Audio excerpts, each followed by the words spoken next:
Friend, मैं आज बात करने वाली हूँ भजन लाल कुमार के बारे में। भजन लाल कुमार वही हैं जिन्होंने दिल्ली कांस्टेबल में नौकरी करते हुए यूपीएससी निकाला। 16 अप्रैल 2024 को यूपीएससी का रिजल्ट जारी होने के बाद से सफल उम्मीदवारों की कामयाबी भरी कहानी सामने आ रही है। किसी ने आर्थिक तंगी से लड़ते हुए मेरिट लिस्ट में जगह बनाई, तो कई ऐसे कैंडिडेट भी हैं जो बार बार फेल होने के बाद भी कोशिश में जुटा रहा, तब जाके कामयाबी उसे मिली है। इन कहानियों के बीच राम भजन की कहानी बिल्कुल ही अलग है। एक मजदूर परिवार से आने वाले राम भजन ने अपनी बचपन पत्थर तोड़ते हुए बिताया है। दिल्ली पुलिस में कांस्टेबल के लिए सेलेक्ट हुए और इसके बाद उन्होंने दुनिया की सबसे कठिन परीक्षाओं में से एक यूपीएससी की परीक्षा पास की। 2022 की यूपीएससी मेरिट लिस्ट में राम भजन का 667वीं रैंक हासिल किया। राजस्थान के दौसा जिले में एक गांव है बापी। राम भजन इसी गांव के रहने वाले हैं। एक बेहद गरीब परिवार से आने वाले राम भजन बताते हैं कि उनके पिता और माता दोनों ही मजदूरी करते थे।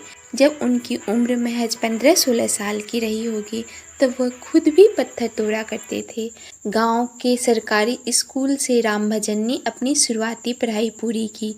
इसके बाद 2009 में उन्होंने 12वीं कर ली थी और उन्हें पता चलता है कि दिल्ली पुलिस में भर्ती निकली है। राम भजन ने तैयारी की और कांस्टेबल के पद पर उनका सिलेक्शन हो गया। दिल्ली पुलिस की नौकरी राम भजन के लिए सफलता की दिशा में उनका पहला कदम था। नौकरी करते हुए उन्होंने राजस्थान यूनिवर्सिटी से ग्रेजुएशन और पोस्ट ग्रेजुएशन डिग्री दोनों हासिल कर ली। 2012 में राम भजन ने हिंदी में JRF परीक्षा भी क्लियर कर ली थी। राम भजन नौकरी करते हुए भी उनकी निगाहें कई और लक्ष्य पर लगी हुई थी और वे ये लक्ष्य को पूरा करना चाह रहे थे। राम भजन ने यूपीएससी की तैयारी शुरू कर दी थी। वे पहले अपनी ड्यूटी करते, इसके बाद बचे हुए समय में वे खुद ही नोट्स बनाते थे। इसी बीच में राम भजन की शादी हो गई। हालांकि वे लगातार अपने लक्ष्य को हासिल करने में जुटे रहे। उन्होंने सेल्फ स्टडी पर ज़्यादा ध्यान दिया। 2015 में राम भजन ने पहली बार यूपीएससी की परीक्षा दी, लेकिन सफलता नहीं प्राप्त हुई। 2016, 2017, 2018 में राम भजन मेंस क्लियर कर इंटरव्यू तक पहुंच चुके थे, लेकिन मेरिट लिस्ट में जगह नहीं बना पाए। राम भजन 2021 तक जारी रखा और वे अब तक 7 बार यूपीएससी की परीक्षा दे चुके थे, लेकिन हर बार असफल रह रहे थे।